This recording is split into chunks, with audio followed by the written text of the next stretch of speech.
been a whole new media flurry about Nana Girl and how her business collapsed last year, owing about $265,000 to the inland revenue. I think Michelle is amazing. I think what they are trying to do in making science more accessible, more exciting to a whole new generation of people is incredibly important. And plenty of businesses fail and don't get anywhere near this level of scrutiny. It's not really what this video is about, because there is a sentiment that's coming up a whole lot, particularly in the comments of this article, along the lines of, if you're reliant on government grants, you're not a business.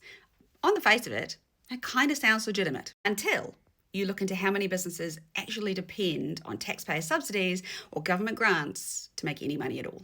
Rio Tinto is the perfect example. They not only get good deals with power companies because they're such a high user, but we also just occasionally write them checks. Subsidies for the oil and gas industry are about $7 trillion globally every single year. Of course, oil and gas companies are notoriously unprofitable. Now, don't get it twisted. Subsidies does not mean a check. It means you're looking the other way at a whole lot of other costs that technically that company should pay, but if they did, the company would not be viable. A very topical example of course, is farming. I talked in my last video about how New Zealand taxpayers subsidise the farming industry. That's why I think it's really funny when people try and insult me by calling me a socialist, because if you knew how many socialist principles go on in capitalism, you might think a little bit differently about how the world works. So just think about it like this. If you as a taxpayer are giving money to a company so they can operate, you're effectively investing in them, right?